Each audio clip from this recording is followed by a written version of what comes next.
Hello, this is Mole Man in the morning. Good Mole Man to you. Hello, welcome to Mole Man in the morning. Mole Man, spooky, ooh, ah. Oh, I don't like that. Oh, I don't like that. You sound like my fucking nana or something. Oh, Is it too spooky for you? Don't like that, Matthew. Oh, no. No, it's just I'm accustomed to our traditional Mole Man in the morning opening, and any change in the formula scares me. This is true. Yeah, change is scary.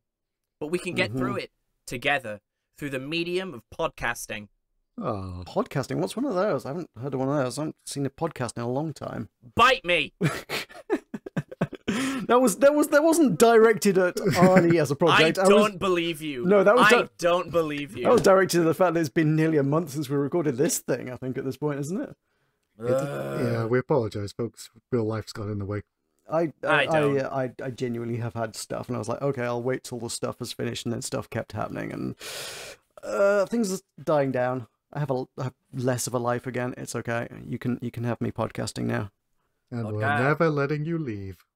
Well, let's talk about some Simpsons, because we are podcasts about how The Simpsons has a lot to say about society. I am your host, John. I am joined, as ever, by my two spooky hosts, Matt. Hello. So spooky. And Ooh. Michael. Hello, podcasterinos. There we go. That's the energy we're bringing to this Halloween special. Yep. In April. Yeah, this is actually. Mole Man in the morning celebrates Halloween whenever it happens, you know? It could be any time. Spookiest month. I'm waiting for it to line up with Christmas. It'll be great. Actually, it is tax season for Americans, Oh, that's so spooky. it is the spookiest month. Ooh. Oh, I hope you filed your 138. Ooh. Deductibles. We are looking at episodes 4 and 5 of season 5. That's going to be Rosebud, and if you could not tell, yet another Treehouse of Horror. Treehouse of Horror Number 4. Rosebud. Yeah, it's always, like, it's fun and interesting and weird and whatever you want to make of it, that, like, you just deduct the number from the season. Like, the only season they never did one was 1, and somehow they just kept that shit going for, like, 34 years since then. Yeah, It's remarkably impressive. I think I mentioned I saw last year's Treehouse of Horrors. It was okay. Oh, like as in 2024's? I think so. It was a Treehouse of Horrors, and it looked very new. That was about the gist of it. I mean, as we observed last year, I got bored of these after like 1, so oh boy, get ready for this one. Because you have no soul.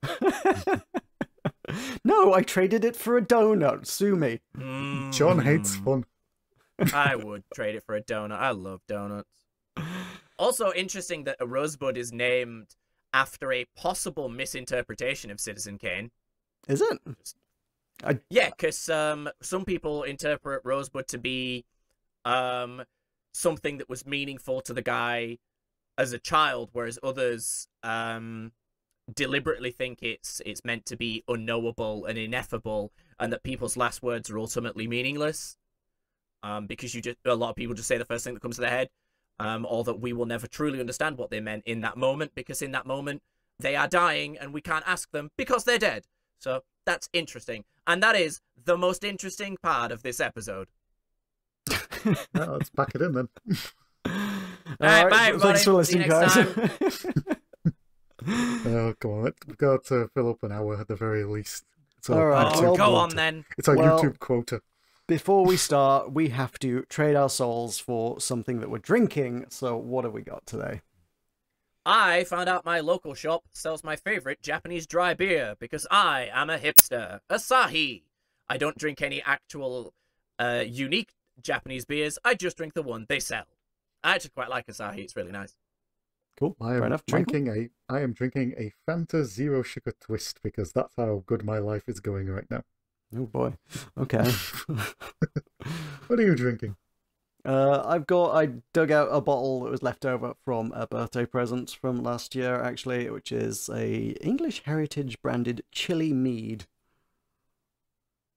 Ooh, those two Why? things sound like they shouldn't go together. Why? It's really nice. I like that. Why? That's good. I don't believe you. Is it actually hot? I mean, I'm an idiot chili fiend, so frankly, very few things are particularly hot to me. I would never no. have pegged that as you. Oh, I'd like Never have expected you to be a spice person. in insane spice head. Like I have munched on Carolina Reapers just for funsies before. Regretted you- it horribly. Why? Do you like tasting things? I can't. You've You choked on don't taste a bacon. lot after that. I'm gonna be honest. Yeah, it was a regrettable experience, but it was just like, you know, curiosity. You gotta try it, right? Oh, No! Yeah, you do. No, you don't! I'm gonna get you the hot ones at some point. I'll get you probably some the bomb into some IPAs to see how it goes. Well, I mean, okay, right, derail me, fine, do it. Just before I left Brew York, we made jalapeno IPA. It was fucking delicious. It was incredible. It was so good. That sounds foul. It was really nice. You would be surprised. Like everybody goes, like, oh, what the No, fuck? I wouldn't. No, but no, it was really I have good. never been surprised ever. Doesn't happen. It's impossible to surprise me. Next time I see you, I'm gonna rock up with a 4-pack of IPAs and a jar of pickled jalapenos, and you are drinking them. All right, Oh. it's summer now. It's summer happening, right? I have money. I'm coming over for a weekend. We're gonna go hang out. We'll record a Simpsons where us both in the same fucking room, and I can slap you for drinking the shit you drink. Drinking jalapeno IPAs. Get over 1,000 views on this video, they'll record it. Right, well, might be a while off yet. Simpsons. Right, Simpsons. Let's talk about Rosebud. What happened in this episode? What happened on this day? I've completely forgot we got a bit, haven't we? We got a bit about Our Yes. format. It's been a month. Like the format's The like, whole thing has fallen apart. like I've had a few sleeps since then, and a few drinks, Alright, and a few chilies. what day did the episode air? October 21st, 1993. What happened on this day? Now, I have to chuckle about this because the source where I get this information has listed the events of importance in this order. Twilight of the Gods opens at Booth Theatre, New York City for 29 performances. And that's the most important thing that happened. Mhm. Yeah, the thing underneath, Okay. failed military coup in Burai led by ex-president Jean-Baptiste Bagata, 525,000 Houthis flee, and the president, Melchior Ndadaye, is assassinated. So, Yeah, but that didn't happen in America, so who cares? nope, it didn't open in Booth's Theatre. President Ndadaye, no one cares. I'm sorry about your death. Oh, you... Gotta be honest, a lot of Indians didn't find out that their country is at war until they read it on Reddit. So the world has always been fucked in terms Fascinating, isn't of it? war. Oh, yeah. Would you like to know the number ones? Give us some number ones. Absolutely. All right, so the US number one is Still Dream Lover by Mariah Carey. Cool. Has anyone actually gone and listened to it since we all said No. we're fairly certain we've heard it but have no idea? I think I did go and listen to it, and it was not the song I thought it was, and it was not a song I've heard before. So, Right. But you'll have heard of the UK number one, oh fuck yeah! and it is I'd Do Anything for Love. No, I won't do that. By the Big Meatloaf. Do Absolute anything banger. for love, but I won't watch Simpsons, and I won't release another episode of All for Arnold. Shame he turned out to be like a absolutely insane anti-vaxxer type at the end, and that was what got him. But like, banger! I can't deny banger. No, it's separate the man from the art from the artist. Absolutely, Yeah, yes, that's very what you much gotta one of do. those. All right, John, go watch a Mel Gibson film. Passion of No, the Christ is a particular Exactly. Everyone says separate the artist from the art. No one actually practices that shit. We separated Michael Jackson from his appearance in Stark the Raving Dad. No, we didn't. We talked about it. We vaguely said that, but we didn't judge our episode, and we didn't go, well, we can't give this a homer because Michael Jackson was in it. Yeah, that's fair. I'll admit I'm wrong. We're padding out, folks, because there's no chalkboard gag this week. Yeah, skip that again. Yeah, that's that's twice now. For now, That's jokes. first thing to go every time. Conan's just phoning it in now. This was written by John Schwartzwelder, so I can't blame Conan for this one. Yeah. You can never blame Conan. He'll come after you. Conan did some of the Treehouse of Horror, but not this. Conan the Barbarian wrote Treehouse of Horror. That's Excellent. Suddenly more interesting. You think he wrote the couch gag, which was the duplicate family? Oh, Got yeah. a mild chuckle. It was alright. Yeah, it was a they new one. both looked at each other, bamboozled. Also, actually, yeah, sorry, speaking of, like, just because I'm going to dive straight into my thoughts, I suppose. Did anyone else feel like this episode was, like, worse animated? There are a couple of I didn't moments where notice. there's a couple of moments where the mouth's not moving. Well, it was just, like, the quality of I don't know if it was just the print that Disney has, because I've watched it on Disney Plus, Mm. you know, or, like, there's no better print of it, but it just didn't look great to me. Like, it was very fuzzy. There was lots of spots on particular frames. So Interesting. it was just odd. It was just odd to me, and I just thought this looks really low quality compared to the other episodes we've watched. Okay. Like, it didn't look clean, I guess, which is what I would say. So I don't think it was a quality of the animation. I think it was a quality of the print, or yeah, because it'll have been VHS, so the quality of the print. Yeah, I mean, interesting. there were a couple of bits that to me felt like maybe slightly filler, lower quality, like that scene with Abe Simpson before that we observed was just like, this just doesn't look like the rest of the episode. didn't But line like, up. by and large, I didn't notice anything particularly. There's also a bit when Smithers talks that was clearly recorded at a different time to his previous line in the show, because the quality is like completely different, and I always find that really interesting. I'm always very curious about that. Is like, did they think we needed another line to like link these two scenes, or did they just lose that line and they needed to re-record it? You know, there's myriad reasons why, but there is definitely a line.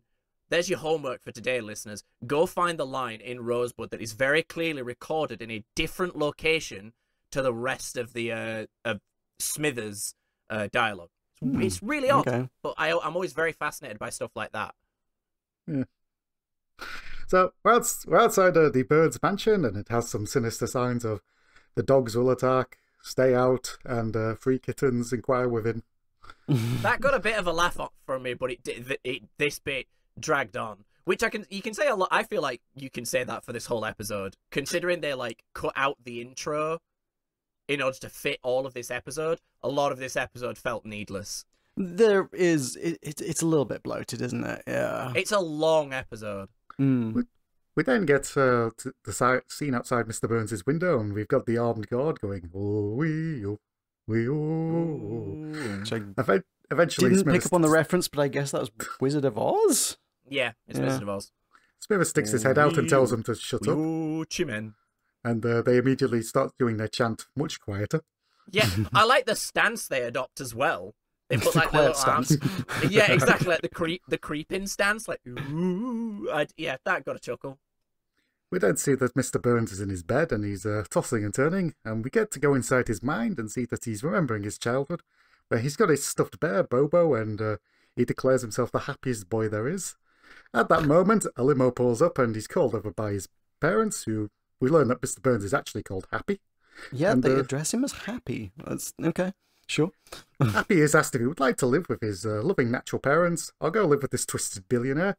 He immediately drops Let's the bear, roll. but puts on a pair of sunglasses and says, let's roll. And the limo takes off, and the dad picks up the bear and says he's forgotten the symbol of his youth and innocence. But he immediately drops the bear and resigns himself to the fact that they still have George Burns. And in case you haven't got the gag, this is young George Burns, the famous American comedian. I have Doing not So he's heard of actually George that Burns. guy's called Burns. Okay, I did not get this joke. No, that was completely lost on me. Yes. Yeah, it's one of those jokes that like is for. It's Yeah, not for so- everyone, clearly. I am curious, yeah, how like ubiquitous that joke would have been at the time in 1993. George Burns was quite big in his later advanced years, and this was around this Yeah. time, so it probably would have landed with most American Would it have audiences. landed outside of America, though, is the other thing. I know I know the Simpsons writers probably don't write for anyone but Americans. Not in like an exclusatory way. I'm not trying to accuse them of anything. I'm just saying they probably stick to their core demographic of Americans, you know, because it's an American sitcom. I think we've observed before they don't write for anyone but themselves. Yeah, I don't think this would true. I don't think this would have hit anybody outside of America. But George Burns assures us that this will be funny when he's an old man, and I assume it was, because he obviously I'm sure it would be. For what it's worth, George Burns' Wikipedia article notes him as being active from 1902 to 1996. So he was active right up until his death, aged 100 in 1996. Jesus. That's not a bad innings, that, George. So he could have been Mr. Burns' brother. Yeah. That's just quite impressive. Oh shit, that's genuinely probably part of it. I hadn't even considered that. We then cut to seeing that Burns knocks over his snow globe of Never Break brand, and we see Smithers walk into the room and see he's done this multiple times. So is that the whole gag for the snow globes thing, that they never break, and that's what, but they keep breaking, and that's why he has a fucking crate of them? Yep, I guess so. Is that the whole gag? I assume so. I'd love to, again, listeners, because since we do like YouTube now, post in the comments if you think there's more to that gag, because what? Like, was that it? I think it's a subsidiary of Seldom Break. Right, fair enough. Don't know. So we did see that Burns is muttering in his sleep about Bobo, and Smithers wakes him up. And Smithers asks, "Who is Bobo?" And Burns tries to pass it off as Sheriff Lobo, and the TV show should not have been cancelled. Second time they've referenced Sheriff Lobo. They're weirdly into Sheriff Lobo. They must really be upset about Sheriff Lobo being cancelled. Which I think is that then adds further weight to the argument that they're just writing for them. Like, whoever was in the writing team there just really liked Sheriff Lobo and just like throwing references in there. An audience I think we've talked about this before, though, that the Simpsons writers are very lucky in the sense that, for one, they get to do that, and two, they just happen to be funny. You know, a lot of the jokes, when they write so many jokes that are just for them, some of them aren't gonna land, like the Lobo thing. Maybe someone found that funny. Whatever, that's fine. I'm not like judging someone for finding it funny, but Simpsons is a show that is very, very clearly written for the writers and yet has been incredibly popular. And early Simpsons is such a great example, or should be a great example, of how to write media in general, write for yourself, you know, because then it will, at the very least, it will come across as earnest. You know, which is why most modern films these days aren't that interesting. I have nothing to say about this episode, so I'm going to occasionally go on little rants, and you can't stop me. That was absolutely fine. Please do. The modern film industry, a lot of films all feel the same, feel homogenous. You go in and you watch it and go, that was fine, but you have no strong feelings about it because the people writing it, the people producing it, don't care. They're not writing it because they want to tell this particular story. You know, it's like, okay, what if we wrote a Simpsons episode that's based around a film that no one's fucking seen and call it Mr. Lisa Goes to Washington? I mean, something I saw on Blue Sky in this past week, as regards Simpsons and writing, which potentially relevant here, is that the Simpsons writers at this time were writing about the cultural works that they grew up immersed in, like in their lives. The people writing The Simpsons now, probably being about the same age, sort of maybe in their 30s, 40s, something like that. What did they grow up with? Well, they grew up watching The Simpsons. Yeah. So they're referencing Simpsons in a sort of weird Ouroboros kind of thing. Yeah. It's like when you feed AI content into the AI and it just goes weird. Yeah. Yeah. No, I think that's totally fair, and I think it's almost gotten worse outside of The Simpsons to some extent. With most modern films now are referencing modern films now. They're everything is based on what was popular 3 years ago, you know, however long it took to make another film. Rather than, again, these being earnest films written by people that have a story to tell. Say what you want about Zack Snyder, at least he does what he wants. I think it's all shit, but at least he does what he wants, and the people that like it clearly fucking love it. You know what I mean? Like, yeah, it's not for me, but I respect the people that like it. My brother loves the Snyder Cut. and I'm happy for him. Because, you know, again, He was it was waiting for the produced book by there. someone... it's produced by a person that genuinely wants to write the stories he writes. I don't agree with his decisions, but he writes what he wants, and that's awesome. And that's why there won't be die-hard fans for any of the most recent Marvel films like there is for the Snyder Cut. You know what I mean?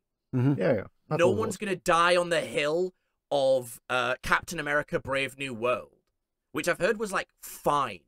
But that's the best you can say about it. It was fine.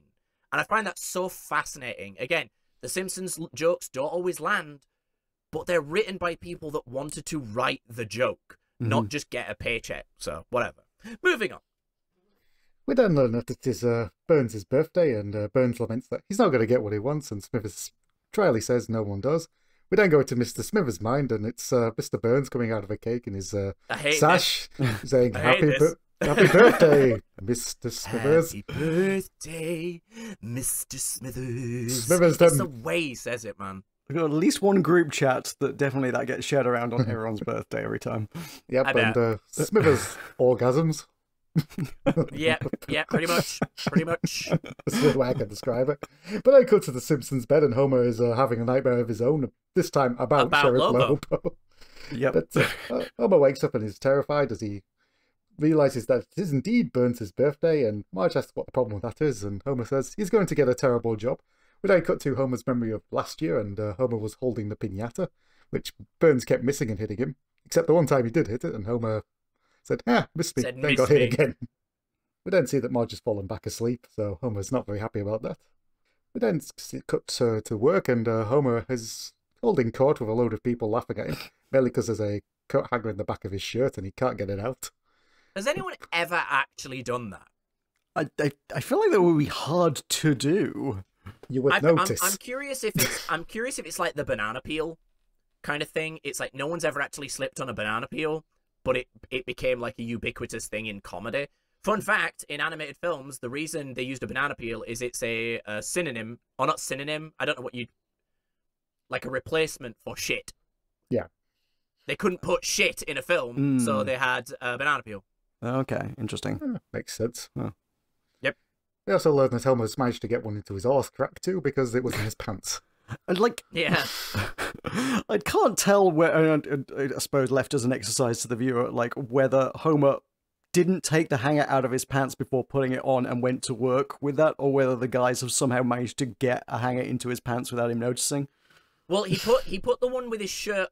He put his shirt on first, right? So then that restricted his arm movement, and then he put his pants on. So then he couldn't reach to get the one in his pants, nor the one in his shirt. So it became a whole debacle. Yeah, it's physics. It's physics. It's physics, John. But then see that Burns is watching this on the camera, and he decides that Homer Simpson, as described as a carbon blob from 6 to 7G. Carbon blobs, man. Is this the first time we've... Is this the first time we've started getting those gags, or has he said that kind of thing before? Because I know that's a running gag of describing him as various things. I think he has used it before. Yeah, because he doesn't say just about Homer. He says one of the carbon blobs, which is just it's just another way of saying like menial worker or whatever.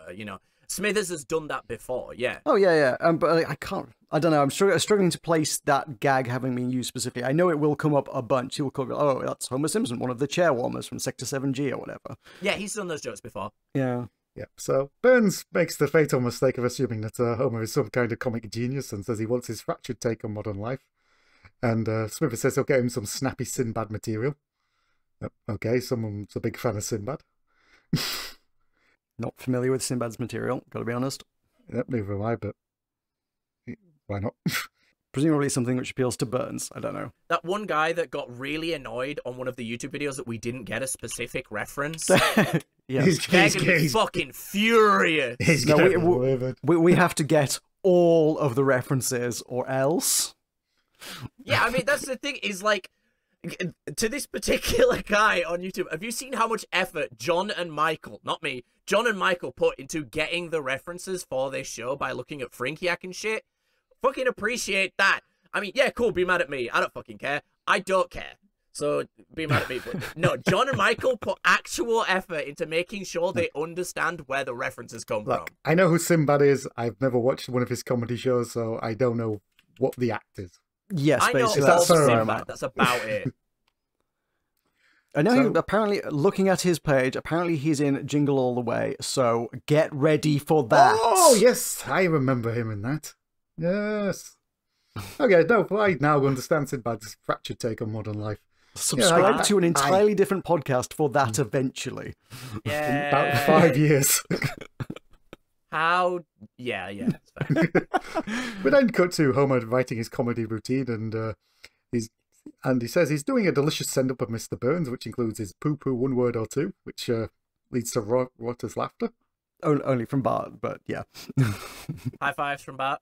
Marge says she doesn't think it's a good idea for him to humiliate his boss, and but Lisa disagrees, thinking that Homer could earn a special place in Mr. Burns' heart with his act. Homer then reveals that his grand finale is that he's going to do an impression of Mr. Burns by pulling down his pants and drawing a frowny face on his arse, which leads to a double frown murmur from the Marge and Lisa. In a desperate attempt to tease out modern relevance to things, like the idea of tweaking of an extremely rich guy's foibles is how we ended up with America in 2025. A little bit. Yeah, check out Obama's comedy roast of Trump if you want to know how we got here. So speaking of pathetic little gremlins, did anyone watch or see clips of, or at least screenshots of the live stream playing Path of Exile 2 that Elon Musk did on his private fucking jet? And it was just people spamming his private messages in the game. Oh, that one, saying the best shit. It was so fucking funny. I do not believe in bullying unless it's Elon Musk. Fuck that cunt. I heard the world's best Path of Exile player failed at the tutorial. Yes, he did. He died in the tutorial and it ended his stream because he was getting relentlessly bullied and reminded that no one fucking likes him. Oh dear. Moving on. We then see that Homer's now doing his best Bob Hope impression. He's got the golf club and everything. And the joke is now that Mr. Burns is incontinent, and Lisa says, "Do you know what incontinent means?" And Homer doesn't want his fun spoiled. It does spoil our fun. I like that Homer in this as well has combed his two hairs so they've got a little curl to them. Oh yes, yeah. Oh, that was very cute. He then calls Marge stupid, and Marge tells him to stop insulting everyone, and Homer says that the comedy roast is an American tradition. It what gives us the freedom to criticize our social betters. He then demonstrates this by going outside and telling Flanders he smells like manure. Flanders takes him seriously and cancels the dinner party. Hopefully literal Flanders is the best. Thanks for the nose news, neighbour. Nose news. Then cut to the party taking place, and there's a very slow, depressing march to get inside the building. We see that. Yeah, I thought they were going to be like humming, all moaning in a way that like made a song. But no, they are just moaning, and I thought that's a missed opportunity to have a bit there. Actually, they could have had them moaning the oh, but like not literally doing that. It just happens to sound like that would have been a fun bit. But no, maybe. Instead we've got to get the bit in with Ronald Reagan and Richard Nixon going into past the guards. No one-termers. But Bush can't get in, and he's next to poor good old friend Jimmy Carter, who was apparently not very well liked in The Simpsons. I mean, we observed a few episodes back that like they really, really, really wanted to get a former president on, and like they obviously haven't got the president on themselves, but they've been using them in episodes like wildfire since then. A president turns up in every damn episode lately. I think maybe it's that kind of tactic of like, right, well, we'll keep using them and We'll slightly change their mind. misrepresenting them until they think, right, well, I'm going to come in and set the record straight. Yeah, And maybe. it's like, there is no way you're going to get a president to come on and say any of the lines you want them to. You couldn't see Jimmy Carter going on saying he knows a good yogurt place, and George Bush calling him a loser. Not really, no. I haven't actually delved into the subject, and maybe I should have done, but now I am actually genuinely fascinated if they ever have got an actual president on to do anything. I could see Obama doing it. Obama seems like the kind of president who would go on The Simpsons. War Crime McGee. Yeah. Well, Tony Blair did an episode of The Simpsons, so Oh shit! Who Really? gives a fuck about what that spanner did? I'm just saying, political figures have done it. This is fair. This is fair. So we then get to see Smithers begin the festivities by showing a Monty Burns Alive presentation, and we see that it's images of Mr. Burns that may or may not have been doctored, which include him taking the place of Muhammad Ali and Marilyn Monroe. very Kim Jong-il coded. We then see the final shot is of Mr. Burns as a child with Bobo, and Burns sighs wistfully as Smithers looks concerned.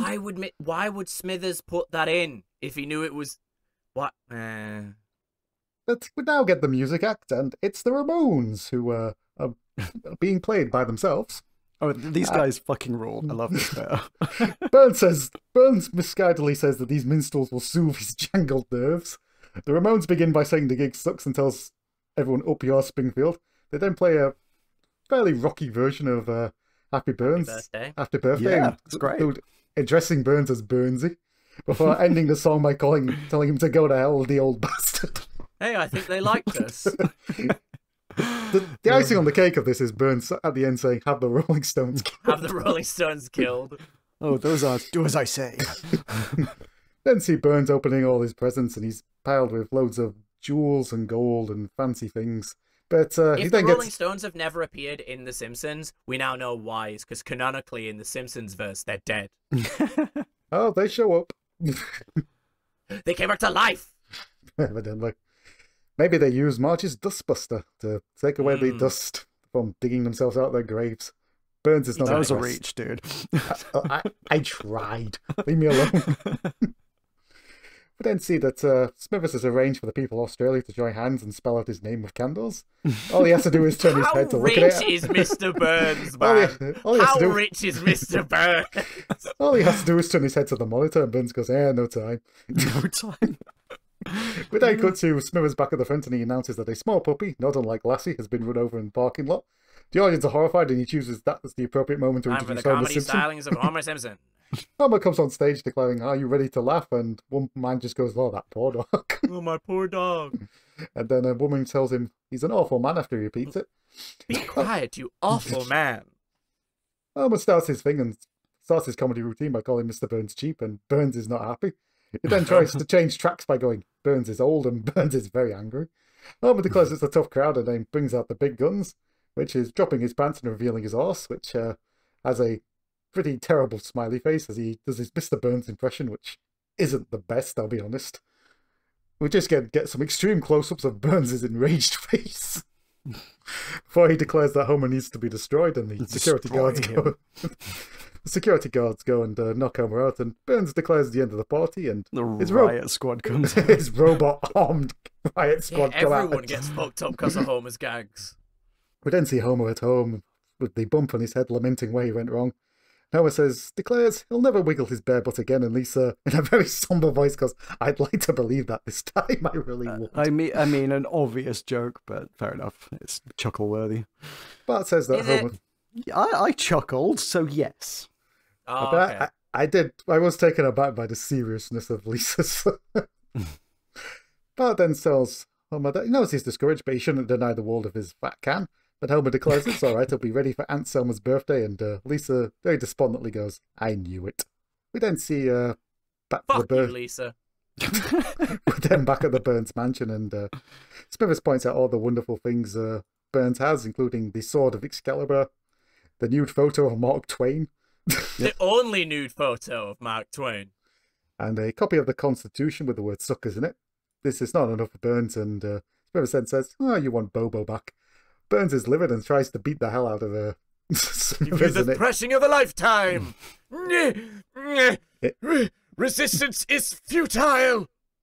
Burns then declares that it is true he wants his bear back, but he's gone and he'd give anything to know what happened to him. We then learn what happened to Bobo, and Bobo eventually finds his way into a stream before being picked up by, of all people, Charles Lindbergh, who then goes on the Spirit of St. Louis on his famous air journey and throws him into the crowds in Paris, where he's picked up by Adolf Hitler. A guy with a weird mustache.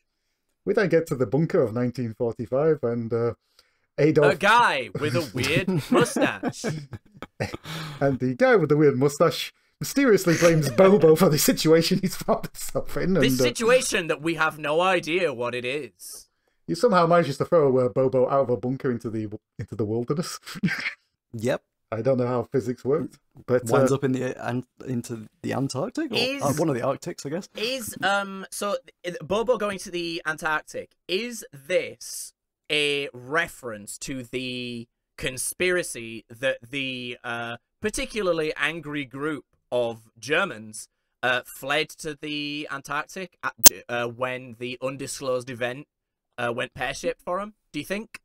Because that is a genuine conspiracy theorist that they all fled to bunkers in the North Pole. Because there is and it all started, again, I have nothing to say about this episode, so slight tangent. There are actual documents saying that there were a bunch of German ships that were going to the North Pole. But we have no other documents. We have no idea what this was about, what it's in reference to. So obviously, conspiracy theorists said the guy with the weird mustache is now living in the North Pole in a secret bunker. Oh, fair enough. I mean, like, I've not heard that. I mean, mostly, I guess, not even a conspiracy theory. As far as I'm aware, most of them just ended up in South America. yeah, most of them tended to go to South America. I mean, there was a movie Yes, I know, about. but I'm not asking. Do you think it's a reference to the real thing that happened? I was saying, do you think it's a reference, a convenient reference to the very common conspiracy theory? I could not speculate. I've not heard that conspiracy theory. It's possible. I mean, it might just be a thing we need to put the bear in a funny place. Yeah, I mean, that's the thing is, yeah, the bear ends up in ice conveniently, but... This scene was also cut for length as well. They had this was longer. It was involved in the JFK assassination at one point as well. Oh, that's a shame. When we get the ending bit as well, that was also cut for length, because when we see what happens to Bobo in the future, like there was just more get there. one scene. Mm. Yeah. Bobo essentially ends up in the Arctic, and he's picked up on an ice collecting exhibition, which is for the Quickie Mart. The guy in charge of the expedition tells Apu he needs to start charging more money for his ice, and Apu's response to this is, if you know a better way to get ice, please let me know. Did he say he charges $1 for a bag of ice? He does. Yep. That's insanely good value. Yeah, Apu is well known for his high prices on everything but ice, Yep. apparently. Bart then comes across the Bobo in the bag and points out there's a head in the bag. Apu's response to this is, oh, it's filled with heady goodness. Fucking hilarious. It made me smile. What more do you want? Yeah, it's fun to see Apu just upselling garbage. Yeah, I don't know. Bart opens the bag and finds Bobo and declares, oh, it's probably diseased, before giving it to Maggie. We then see Maggie is quite enamored with the bear, and we get the extreme zoom in on the 100% cotton label before the camera corrects itself and goes all over the bear till it finds the Bobo label. Dun dun dun. As if we hadn't already guessed, like, you don't even have to guess. It literally tells you that it's already Bobo. Yeah. Just in case you've forgotten those 1 minute of... I might have fallen asleep during this episode, so it's possible. Well, this will wake you up. Burns is pining for the bear, and don't worry, Smithers has got a plan. He's now dressed as Bobo himself. No, I don't like this at all. This is so rank, man. He invites Burns to hug him and squeeze him and tug at his fur. But Burns declares it a grotesque charade. He then tells Smithers to go find his teddy bear. But Leave the costume. What Burns wanted that costume for is quite something. I don't know, man. Don't think too much about that. I'm always fascinated by the people that find the creepy perverts in sitcoms funny. Like, they're the people that enjoy... Like, most sitcoms where I think of where, like, a creepy pervert is in it, I just kind of become very uncomfortable and either skip those episodes in future if I enjoyed the show, or just quietly seethe. Because I don't get... Why do people find creepy sexual harassers funny? I don't know. It's American culture. Ooh, I mean, shots fired. Burns isn't doing creepy sexual harassment here. He No, was Smithers keeping is. It wasn't sexual. Well, it's not intended to be sexual. Bullshit. Nah, call bullshit. Citation fucking needed. Like, I know, Smithers. That's my citation. I know he's Smithers. Burns sexual. Fine. It's nothing to do with, like, gayness or sexuality. It's just Smithers being a weird little fucking freak this episode. He is being a weird little fucking freak, but I don't think I don't think that it's intended as sexual. John, if I came to your house in a bear costume and sat on your lap and said, "Tug on my fur," in that way, and you said, "This is in no way sexual," you're Well, a fucking you idiot. did it, obviously, but like Smithers is too innocent. Smithers is not innocent. There is no one less innocent than Smithers. We then see Smithers more wholesomely in the milk processing plant, putting Bobo's picture over the photos of Millhouse. I want to know the context of that. Where did Millhouse go? At some point, Millhouse has just gone missing, notably enough to have like a regional, maybe national, missing persons campaign. Statewide, I guess. Yeah, maybe. We then see that Homer's watching the television with Kent Brockman as Maggie's playing with the bear, and Kent Brockman starts spelling it out that the bear is the most valuable bear in the world, and it could be in your house. You could be looking at went it. on for You could be right in front of your face, being wiggling back and forth, held up by a loved one. But Homer being oblivious is very entertaining. I do like Homer just like missing everything. Maybe I'm just in a bad mood today. Maybe you are. Homer asks Maggie to put the mouldy old bear down and then goes, "Mouldy? Old?" Like he's come to a great realization and says, "I've got to get something to eat." We don't cut to Burns and Smithers with Professor Frink, and Professor Frink has found a solution in that he's built a giant electronic bear.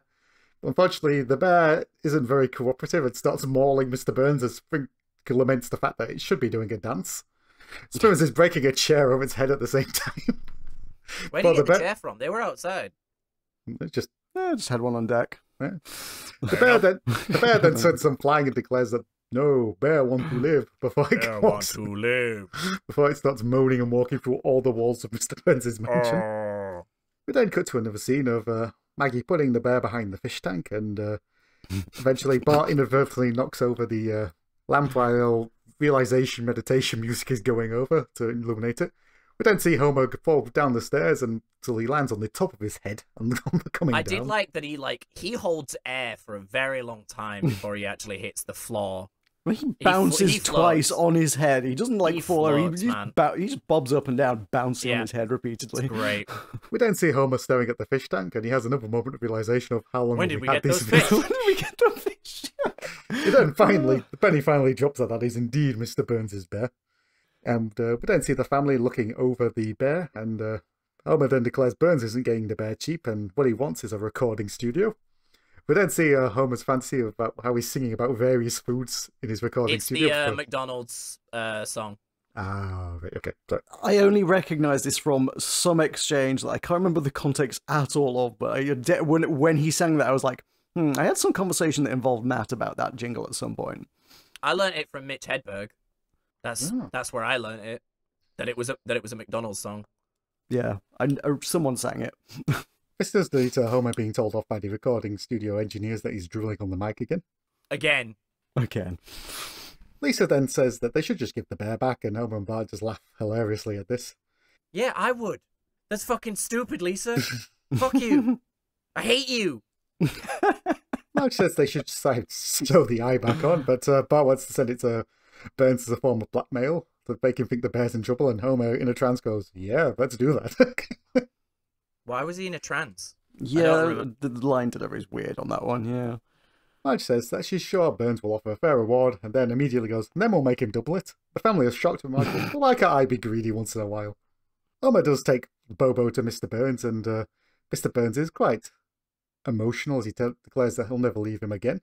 And as Homer coughs politely to get his reward, Burns' response to this is he can't pay him much because he's strapped for cash. At this point, the ceiling caves in and Burns is completely surrounded by a big pile of dragon horde falls from the ceiling. It's the crown landing perfectly on his head. As Burns then declares, as you can see, the place is falling apart. Homer in his own mind goes, reject the first offer, and Burns offers him a drink, and Homer takes the bear and walks off. Burns isn't discouraged because he thinks Homer's going to crack. We then see Homer at home, and then we hear the cracking noise.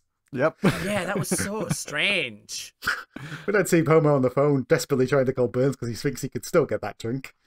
Bart then explains that the longer Burns has to wait, the more money they'll get, and Homer agrees before he immediately... Just to go back to the drink thing, admittedly, if someone as rich as Mr. Burns offered you a drink, that's probably going to be the best drink you've ever drank, ever. Do you think he would give Homer the good stuff, though? No, but even Mr. Burns's plonk would be better than anything you or I have ever drank. Yeah, Sure. I suppose in order to give people shit stuff, he would have to buy shit stuff, and he probably doesn't do that. Yeah, fair enough. Exactly. He would find it an insult to himself to even have that in his house. So if Mr. Burns offers you a drink, even if he's about to fucking kill you, you're like, all right. I think Burns would send Smithers out to get a Dr. Pepper or something. Hell yeah. Hand-delivered Dr. Pepper. Sold. Take the bear. Homer ignores Bart's advice and tries to call as the entire family jumps on him to stop him. We then see Burns knock on the door and Homer answers it with the family still clinging on to I him. knew you'd come crawling back. Homer names his price as $1 million and 3 islands, but no leper And not ones. the leper one. 3 Hawaiian islands. Yeah, once again, that reference to the Hawaiian leper islands, but yeah. Burns agrees and Homer declares that he's rich. Rich, I tells you.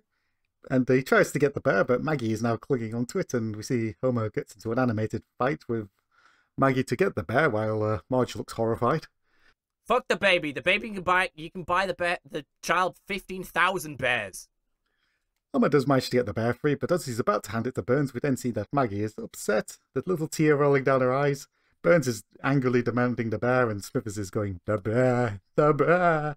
I'm fairly certain Homer would, like, destroy the planet if it would make Maggie happy. Yeah, this is true. Homer does the right thing and gives the bear back to Maggie and then declares the deal's off. Burns declares he's making a mistake, and Smithers just makes an angry noise. No, the right thing to do was to use the $1 million or whatever to buy another bear. Yes, that could have been resolved. Homer says we don't need his money. Then we see Grandpa Simpson drive through the wall and declare that he's hit 3 people on the way over and he's got no insurance. There he goes. So how's you? How's about you? It's just such a random bit. We then cut to the next scene, and Smithers and Mr. Burns are dressed like ninjas on Flanders' roof. They have an arrow harpoon gun and they make themselves a zip wire.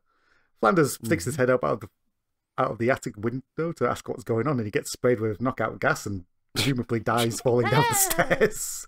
I always love the sound of Flanders getting knocked out because it happens a strangely large amount of times. Flanders getting like sprayed and falling asleep. You see, every time. It's very funny. Burns ambitiously tells Smithers they'll be out within 18 seconds.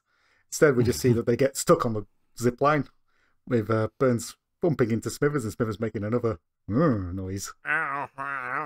Just in case you didn't get the first joke. We then see they had to be rescued by the emergency services and Marge is giving Mr. Burns cocoa.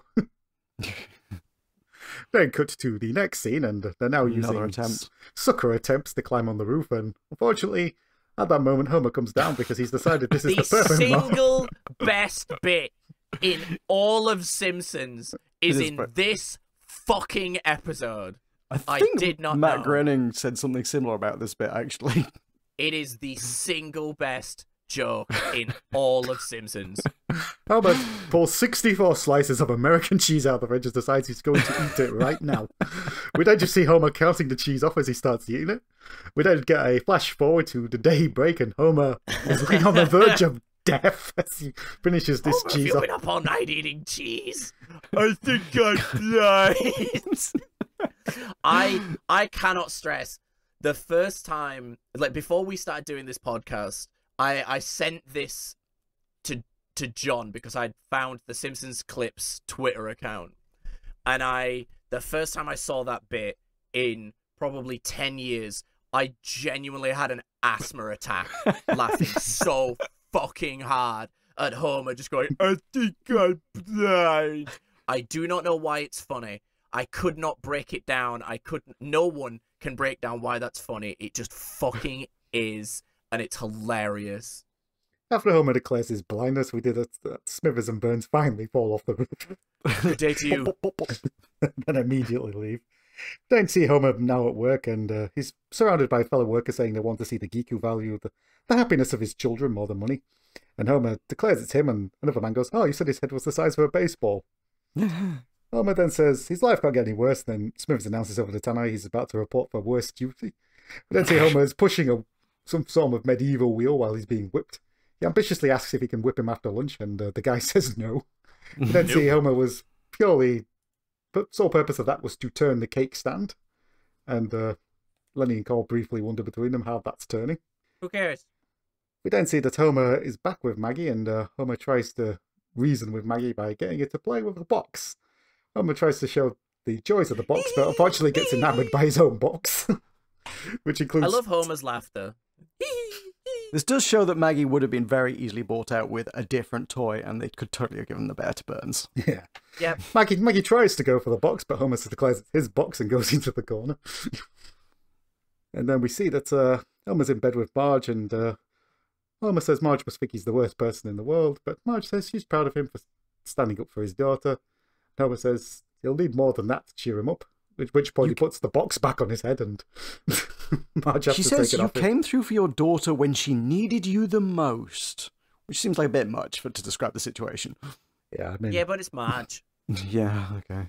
But then cut to Homer watching Barney the dinosaur, and did you know that 2 + 2 is 4? No. I need a song about it to understand. Well, this is why this is so popular. At that moment, the screen cuts off and Burns appears and tells Homer to give him the bear. Homer tries changing the channels, which includes going onto the Seoul mass transit system, which I did laugh at. Love it. I love the idea that Burns physically had Mr. to get Burns to it. Yeah, Mr. Burns clearly ran. And also, someone really enjoyed animating those tits going up and down in the background. That was the whole animation budget. Go watch that bit again. There is no smoother animation in all of Simpsons. Not even the Simpsons movie has as many frames as those boobies bouncing. Holy shit. There is a pervert in the animation department. And Godspeed to you, sir. Probably Bumblebee Man and his El Grande Yo-Yo that took up the rest of it. But he gets booted in the arse, and Burns declares that he's taken over all the channels until Homer gives Why him does what he wants. Springfield have 70+ TV networks and then access to none outside the state that Homer could then watch? Don't worry about it. Okay. That is literally my last note on this episode. We then see that Burns says, "Oh, it's that. You say you live without TV as long as you have beer," and Homer says, "That's right," and Burns replies, "Wrong." Interesting how that conversation may have worked. But Burns declares that all these beer trucks have been diverted and the town will be dry as a bone, and then he tells everybody else, if you've got a problem with this, go talk to Homer Simpson. Barney immediately at the fucking door with a gun. He laughs evilly, the doorbell rings, and we do see that Barney's there with a gun telling Homer to give the man what he wants. Homer tells Barney nonchalantly to leave him alone, shuts the door No in one his takes face. Barney seriously. We then see that Barney falls over, and we hear off screen that the gun has gone off. There's a scream and a police siren, and Barney going, "Uh-oh."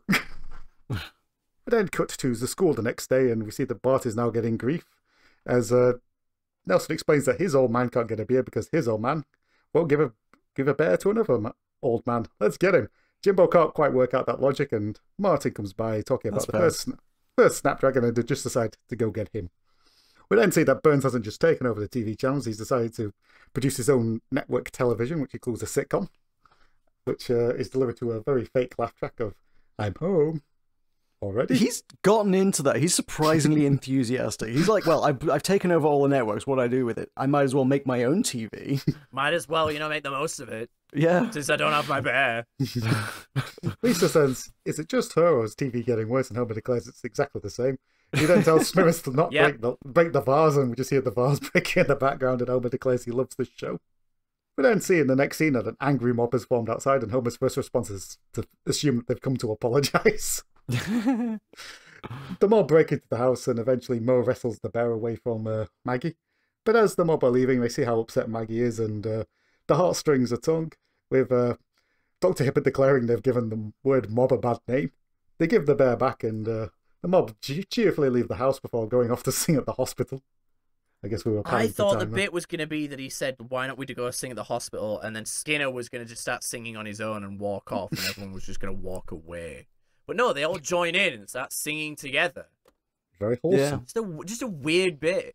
Mobs are very weird in Springfield. We then cut to the next day, and Burns declares to Homer, "Look what you've reduced me to." He then snaps his fingers, and Smither comes in and desperately pleads for Homer to give the bear over. Please. Homer then finally explains that the bear isn't his to give away, it's the Maggie, and this prompts Burns to go outside and sit with Maggie in the sandbox. This ephemeral sandbox that sometimes is in the Simpsons' back garden and other times not. Yeah. Yep. It's not always magic. there. It's I just wanted to point that out. It's not always there. Burns tries to break the ice by declaring good sand today, and Maggie offers him a suck on the pacifier. Genuinely thought he was going to throw sand in Maggie's face. Genuinely thought that. Nope, instead, Burns sucks on Maggie's pacifier, and at that moment, a photographer takes a photo of him, and Burns says, "Damn you, paparazzo." What a bastard.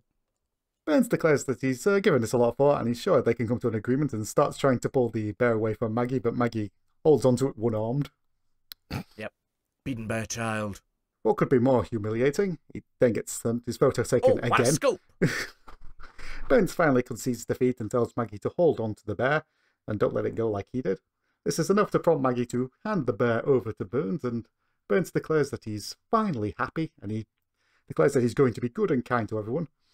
No, he says, Smithers, make a note.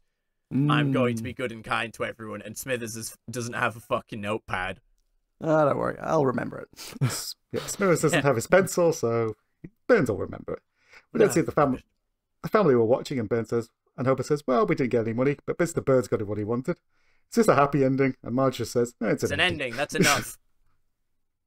Then see back at Burns's mansion, and Burns is being tucked into his bed with Bobo and says he can't wonder what the future will hold. We then cut to 1 million AD, and Homers have been cloned and put into slavery while the monkeys have taken over the world. We then see that Burns has turned himself into some form of Robocop-esque robot, and Futurama robot. I was going to say there's a lot more Futurama about this whole bit than anything. Yeah. Burns tells Bobo that he says this every century, but he'll make sure to hold on to him this time.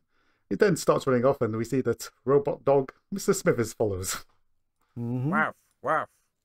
This is the bit that was. This was another bit that was supposed to be expanded. Like, Yeah, I can imagine that. Yeah, yeah. they like that Bobo throughout the years showing the degradation of society, kind of thing. Yeah, What did we think? I enjoyed it. I mean, What a Matt's been crap trying to drag episode. it down for me. What a crap episode! What a crap episode! I've enjoyed talking about it a lot less for some reason. What a crap episode! Yeah, way to bring down the mood. What a boring fucking episode! What a boring fucking episode! You should all be as miserable as I am. What a boring episode. Don't worry, we'll get there. We've got a Halloween episode to Yay! See, the roles will be reversed, folks. Will they? I don't know. We'll go. find out. Well, you Stay have tuned. historically liked the Halloween one, so I've been historically. assuming the roles would be reversed. Mm. I don't know. I thought it was great. Ramones were fantastic. It's Burns heavy. Burns is good. It's Homer heavy. Homer's good. Like, well, what's not to like? I think it's bold to say it was great. Like, it was fine. It was fine. With a capital F. The gags I really liked. Some bits dragged. It was fine overall. It has I the had no single objection. funniest joke in all of Simpsons, and that's it. I did like the Ramones. Which, like, Why? Why do you both like? You were both like, yeah, the Ramones. This was hilarious. What was fucking funny about it? They said like one thing and then sang "Happy Birthday" for fuck's sake. Go to hell, you old bastard landed pretty well for me. and then having the delusion of, hey, I think that went well. Yeah, exactly. It's great. So meh. It was so. I genuinely preferred the a cappella episode to this. And I didn't Well, you really should, like because one that was either. a fucking Homer out of Homer. No, it wasn't. It was really like subpar. Our YouTube audience have spoken. I fucking love the fact that I just know the YouTube audience fucking hates me. It's like, this dude is just contrarian. Can we give this a Homer out of spite? Spite. I gave it a one good bit out of Homer. Okay. I gave it 64 slices of American cheese out of Homer. Exactly, one good bit. Fair No, enough. but it's the thing that you don't realize you want, but you need in the moment. I always need 64 slices of American cheese, bruh. Holy. Oh, there's so many better cheeses. Yeah, there are, but that's not why you eat it. Fine, I give it a Citizen Kane out of Homer. I don't know if that's better or worse than a Homer. That's like a weird. That's like the most meta out of Homer we've ever given. Did it say anything about society? Eating cheese Fairly is bad. little. The rich guy gets what he wants, and no one but he profits. Yeah, That is about it. Hold on to your childhood memories. some musings on mob mentality again, maybe, but Yeah, maybe. You'd have to work to get there. Well, I guess, yeah, you could, like, if you wanted to bring it to more a modern thing, you know, the rich manipulate the masses in order to get what they want, kind of This thing. is true. Yeah. You know, there are, like, the thing is I don't like deliberately trying to stretch the metaphor, you know what I mean? We've had that, like, the past few episodes. We've struggled to say if it really says anything about society. And I think on a couple of occasions we've said, oh, well, if you look at it this way, it could say that. But it's like, did they intend for it to say that? You know? So it's one of those things where I don't like trying to, like, force a meaning on it. But if, you know, there's little bits there that you could make comments on. No, but, like, meaning is where you find it. Like, they didn't have to intend it. Like, look at all those books that you read in school, and they're like, oh, what did the author intend by this? And if you actually take the time to look at what the author intended by this, there's a non-trivial amount of the time where the author was like, it doesn't mean anything. There's no metaphor. I was just writing a thing. I can't remember what poet it was that was like, they're just red curtains. Yes. It's like a very... Unless this is me misremembering a quote from a sitcom, I'm fairly certain it's a genuine, actual quote of a poet being like, "They're just red curtains." Seriously. No, it rings a bell. I've heard that at some point myself. Yeah, it might just be a story that teachers tell, but either way, it is true that sometimes they're just fucking curtains. But that doesn't mean that you can't find meaning in it or significance in something. Just because it wasn't intended doesn't mean... You can find significance in it, but you cannot impose that significance on others. No. But we're not imposing anything. We're just talking about it. No, we're not. I'm talking about Reddit. Reddit is Reddit, and Reddit should be left to Reddit's own devices. This was surprisingly deep. Moving on. Yeah, let us forge on with Treehouse of Horror, which aired on October 28th, 1993. Admittedly, like, I have been very positive on the Treehouse of Horror over the years. I am looking back on it and being like, I don't remember any of them. The Raven. I remember the bit of them having to use 2 tractor beams to get Homer into the ship. I remember them having a monkey's paw. Oh yeah, there's the bit where they're all famous. And that's all I remember. And there's been 4 of them now. And I've forgotten all of it. So they can't be that great. I mean, they're not mega memorable, no. So a lot of these, like, when I come around to rewatch them, I'm like, oh yeah, I remember this. But, like, yeah, if you ask me, like, out of context, hey, give me some Treehouse of Horror bits, I'd give you The Raven, that's about it. You kind of watch them and go, I acknowledge that was a joke. So when did this air? October 28th, 1993.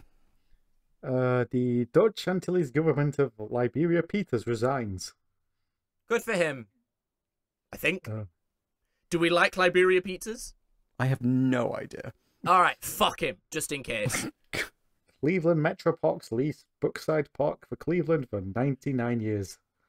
You would change your name if your name was Metropox. Metro Parks. Oh, okay. I was not not pox, listening. like a plague. I thought he said Cleveland Metropox, as in that was someone's name. I'm a fucking idiot. Someone in the YouTube comments, yep. The US #1 is still Dream Lover. The UK #1 is still I Would Do Anything for Love. Lovely. My God, we're sprinting through this. Good, let's do this. Okay, so again, because it's a Treehouse of Horror, there's no chalkboard gag, but we do get some of the funny names on the gravestones, which include Elvis, Accept It. Yeah, I mean, I got some chuckles out of this. Like, it aged weirdly, because, like, one of them was, like, subtle political satire was dead, which is like, yeah, I mean, I was not paying a lot of attention to political satire in 1993, I've got to be honest with you. But, like, as time has marched on, like, it has definitely gotten harder and harder to satirize politics, because we're in the weird zone. Satire. Yeah, yeah. I think the one I enjoyed the most was A Balanced Budget. I don't know why that one just made me chuckle. Maybe because I'm over 30 now, I find those kind of jokes funny. Yeah, it's weird that they are going down that route with this. Like, as I definitely saw some critiques saying, "Oh, they were trying too hard with the gravestone jokes." I'm like, oh, I don't know. I quite like them doing something with it. I think in order to do those jokes, you have to try hard. We also get TV violence, which gets machine gunned. Yeah, TV violence gets machine gunned and the gravestone bleeds, which that's an odd observation to me. Are they saying that TV got less violent in the 90s? Like, was that a thing that was happening? No, I think there was definitely an attempt in like the 70s and 80s to lessen TV violence. Like B.A. Baracus of the A-Team was notorious, like he notoriously disliked the A-Team remake that came out in the later 2000s because he was like, we never killed anyone. And there was a genuine try by like politicians and TV networks to lessen TV violence because if you think about it, the 80s was like the big push for horror movies. So it was like a massive overreaction. So in the 90s, TV violence kind of came back, you know, so it's like, it's more like the idea of TV violence being dead is dead, moreover. That's how I read it anyway. See that the couch gag is the zombies coming out of the ground. Hilarious. We also see the funny names for the writers, which included Matt, Mr. Spooky Groaning. Mr. Spooky.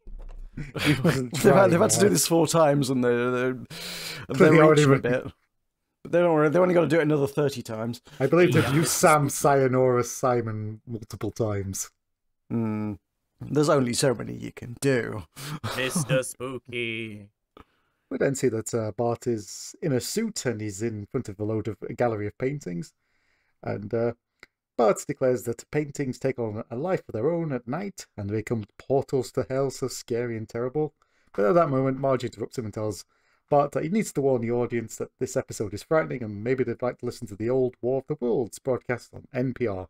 You should do that. The War of the Worlds original broadcast was hype. Yeah, this whole rap, I guess they call this bit around the bit wrapping the episode, I suppose, is riffing on a show called Night Gallery, which kind of did horror stories in this format. Marge then hands over Maggie's because she's off to the gift shop, implying that they're in some form of art gallery. It's the Night Gallery, yeah. We've got to go to the gift shop in the Night Gallery. I'd go to the gift shop in the Night Gallery, I gotta be honest.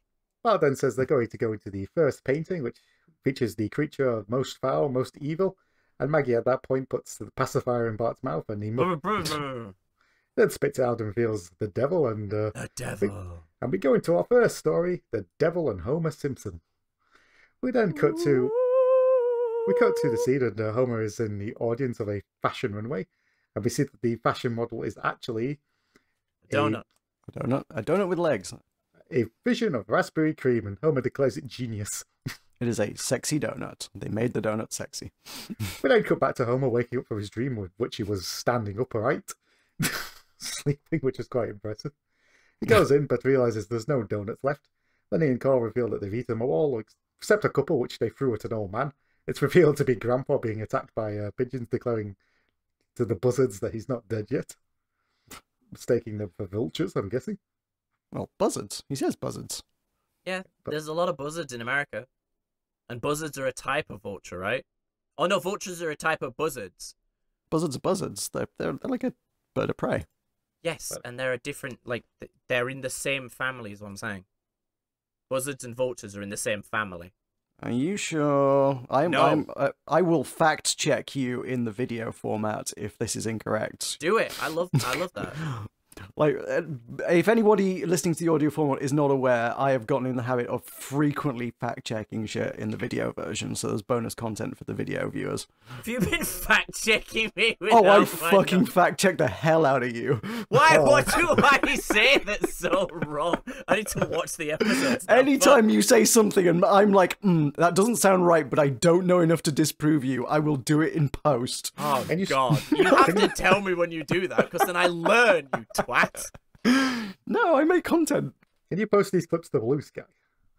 Yes, please. I can't remember when I've done them, but yeah, maybe. Matt is wrong, the fucking montage.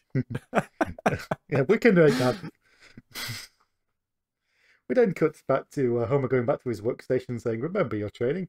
He then goes into his emergency procedures book, which has a hole cut out for a donut, but the donut is gone, and Homer reads the note which says, Dear Homer, I owe you one emergency donut, signed Homer. Homer calls himself a bastard and declares that he's always one step ahead. Oh, okay. Sorry, buzzards. Yep, go. No, you gotta do it in post. I don't want to know. Well, I've got it now. All right, good for you. You are correct, so I can't fact check you, so I can't. Yeah, fucking eat my nuts. Well, you're sort of correct. In parts of the US, the turkey vulture is colloquially called a buzzard. Right. Good enough. Yep. Means I win. I win the episode. Go me. Carry Homer on. declares that he would sell his soul for a donut, and the devil appears to make good on the deal, and Homer is shocked to learn that Flanders is the devil, and It's always the ones you least suspect. Flanders starts going into the legal spiel of people preemptly selling their soul without thinking of the consequences. Homer interrupts him and says, do you have a donut or not? And Flanders offers him a pen to sign away his soul, which is on fire. It's a very Flanders-esque Satan to be like, by the way, are you sure you've thought this through? Yeah. We then see that Burns is watching the whole transaction on the monitor and goes, who is the goat-legged fellow? I like the cut of his jib. And Smithers reveals it's the devil, and it's his that's his 11 o'clock. We then see a demon arrive and has a very shiny donut for Homer. And Flanders says once Homer has finished the donut, he's got his soul. Homer works out the loophole here of if he doesn't actually finish the donut, he doesn't have to give up his soul. Surprisingly fast for Homer. Yeah, but Homer starts mocking Flanders, saying, I'm smarter than the devil. I'm smarter than the devil. Flanders goes into full devil mode to say, you are not smarter than me. You are not smarter than me. Homer puts the little piece in his pocket and says, not likely. Homer then tactically goes somewhat awry in that he wakes up in the middle of the night for a late night snack. And even though he's got a fine selection of food, he's put the remaining donut on a plate with loads of notes for his family saying, do not eat this, Daddy's soul donut. Homer naturally, of course, eats the donut. And, why did he keep it though? I know plot, whatever, but like, why would if the bit where you lose your soul is contingent on you eating it, just throw it away. That's what I said. Oh, like bury it in the garden or something. Yeah, I'll get someone else to eat it. I mean, it's not going to keep forever in the fridge, so you can't just keep it there till you die. Well, Devil Flanders appears and opens up a portal to hell, and we then see Homer beginning to get sucked into it. As Marge comes in and asks Homer if he did eat the devil donut, and Homer says, no. Homer then gets stuck in the floor, and Devil Flanders says his wide behind won't save him now. At which point Lisa says that Homer is entitled to a trial, and Flanders says something that's now probably untrue, that America has due process in trials. And my second note of the episode also says aged interestingly. Yeah. But Flanders' declaration that they will have a trial for Homer's soul, but until then, he's going to spend the day in hell. We then see Homer goes down into hell and hits all the rocks on the way down like he's going down the gorge before landing on the conveyor belt. He then gets chopped up and his mouth and nose are put away for the hot dogs. Mm-hmm. I like how much the demon that sliced him to bits clearly enjoyed his work. Well, you gotta. He takes pride in his work. We then see that Homer is in the ironic punishment section, and the demon in charge says, so you like donuts, sir? And then declares that Homer now will eat every donut in the world. Have all the donuts in the world! Homer gets like a conveyor belt of forklift, which is putting donuts into his mouth. We then cut to a fast forward, and Homer is grossly now overweight, still eating all the donuts and having cleared out pretty much the entire stock. I feel like he'd be fatter than that for eating all the donuts in the world. The demon doesn't understand it because James Coco went mad in 15 minutes. Take that, James Coco, I guess. Who's James Coco? I didn't get this bit. I think he was a coke addict, right? He was an American comic in the 1980s. He was long dead by this point, so I don't know why. It's one of those right inside jokes. I guess somebody liked mocking dead celebrities. I don't know. Yeah, fair enough. Yeah, okay. That's the best I can offer you. But then midnight finally strikes, and we see that a cage of fire opens, and Marge asks Homer if he's okay, and Homer says no.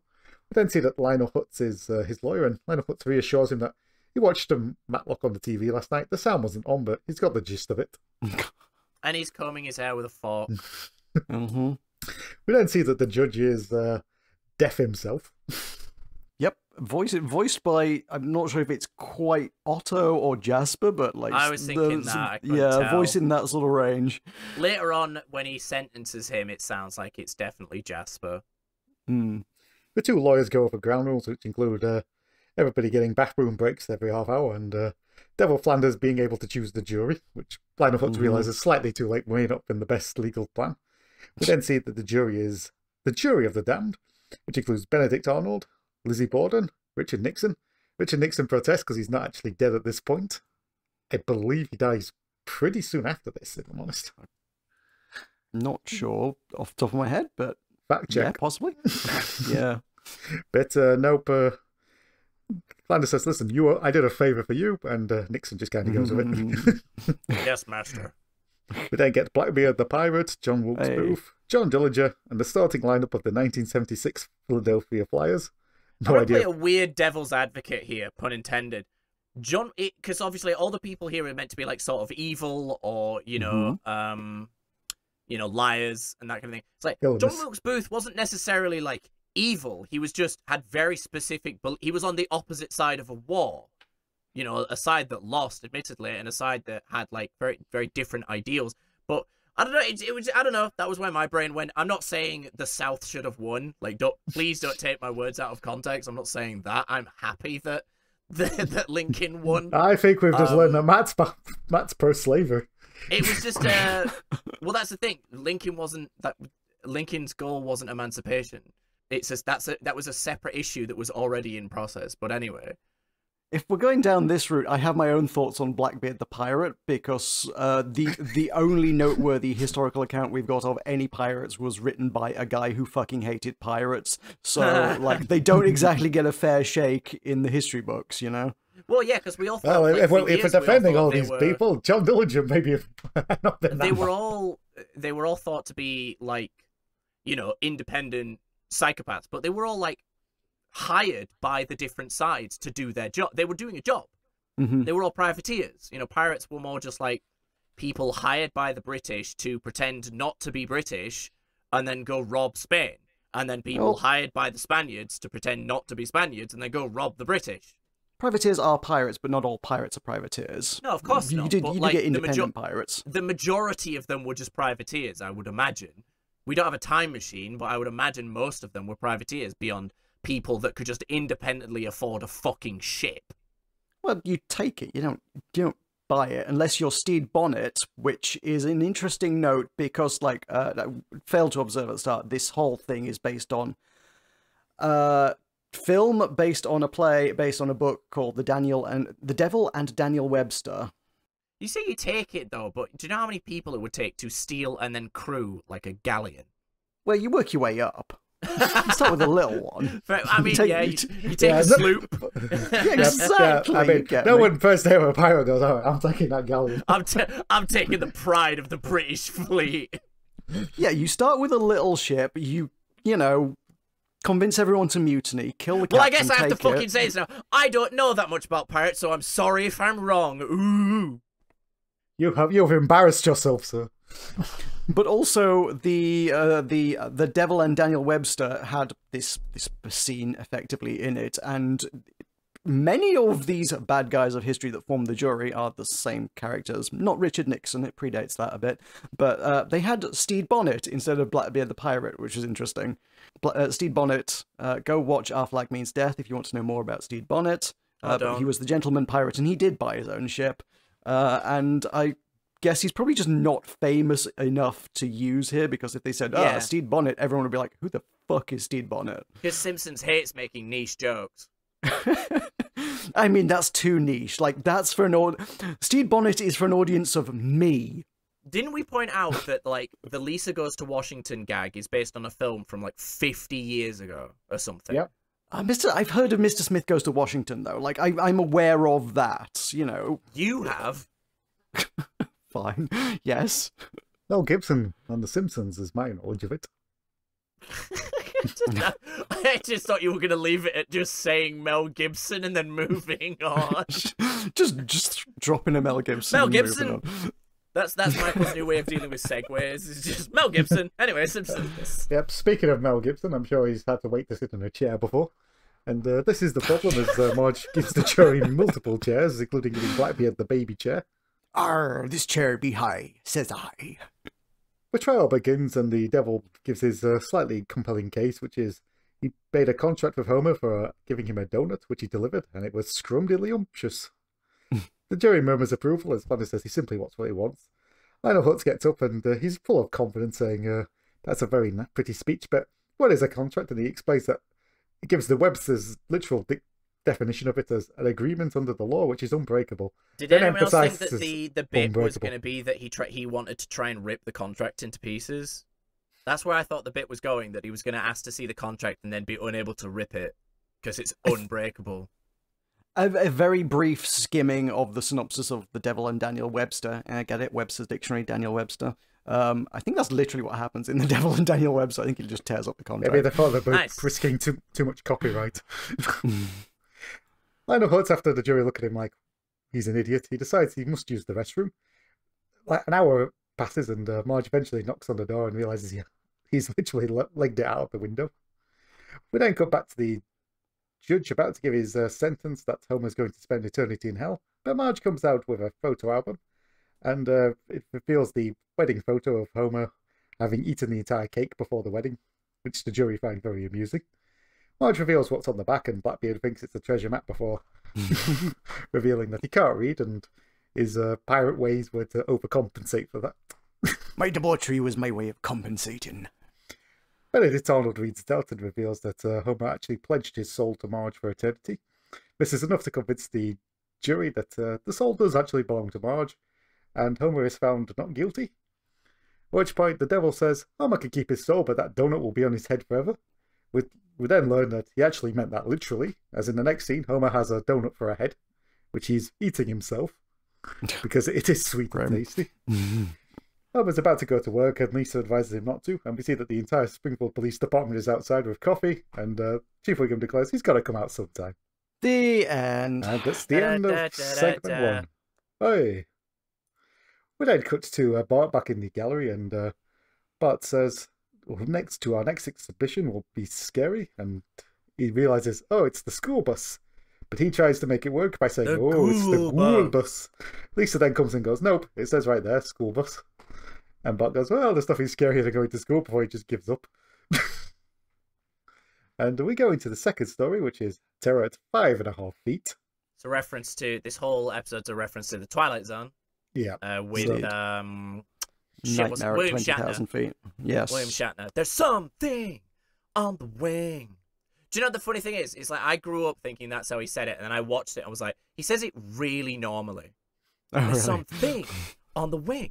He says it incredibly normally. But because we all grew up with Ace Ventura, Pet Detective, that's how we think he says it, but he doesn't. That's my thing for the day. We go to Bart and Milhouse on this bus looking at the Krusty trading cards, and they include Krusty visiting his relatives and Krusty posing for the trading card photo. He's running a little low on ideas. And then Bart says, at least you got the gum, and the gum completely shatters in Milhouse's mouth. I know that feeling. I've bought cheap gum like that from like trading cards, and it sucked. At this point, the tyre falls off the bus, and Otto can't control it, and they end up veering into an ongoing truck. This leads to Bart waking up and feeling his back. It's a dam going, oh, I hope this is sweat. We then see Bart come down the stairs, and Lisa asks what's wrong, and Bart says in a very monotone way, I've just had a vision of my own horrible fiery demise, and Lisa just goes, and? And Marge says, don't worry, he's just had a nightmare, but the worst is over. At that moment, Bart hears an air horn, and Homer comes back with stuff he just found lying around in the marina on some guy's boat. I'm just sitting in some guy's boat. He then blows the horn again, just to make sure Bart was completely traumatized. We then see that it's a rainy day as Bart and Lisa board the school bus, and we see that Skinner is on the bus. because his mother hid his car keys because he talked to a woman on the phone. This is my She was right favorite to do bit it. for the whole fucking She was right to do it. It's so good. It's so fucking funny. I love Skinner's bits. They're so. She was right to do it. Lisa then declares to everyone on the bus that Bart has had a nightmare and everyone should be extra nice to him. Everybody mocks him and Jimbo pulls down his pants to see if he's wearing a God, diaper. if I was Bart, I would have killed Lisa growing up. Holy shit. I would have pushed her into traffic, man. Martin is delighted about this because they're drawing attention away from his Wang computer shirt. Wang computer. What is this a reference to? It must be a reference to something. I've not looked up that one. I will Google it now. There must be like there's something that some computer company that had something vaguely phallic or whatever. Yeah, no, they're literally just was a company. There was a company, It was genuinely computer just company called called Wang Wang. Computers. Not thinking that one through. Man, I would Well, love no, to play on a Wang computer. I love Wang. Give me a Well, Wang to is play it- with, guys. Wang, sponsor us. I want free Wang for the rest of my life. I'm not sure they exist anymore. I'll pose they were... next to your Wang. Guys, it think was of other founded dick by a guy jokes. called Wang, so I love Wang. We don't he's see- Chinese. We don't see Best part that, of my day is Wang. next Gotta you'll love be saying playing with your Wang, guys. You'll be Right, I'm done. wanking in a minute. I'm done. I'm done. I'm done. No, you're not. I am. I'm done. I swear I'm done. They got acquired by a Dutch company, and that's their fate. I Oh, miss shit. Wang. I bet there must be some Wang computing merch out there in the world. I would love to get a Wang Computers shirt. That sounds so great. We get Wang on a pair of MeUndies, by any chance. Yes, put my Wang in your undies. We have crossed the Mel line Gibson. of decency.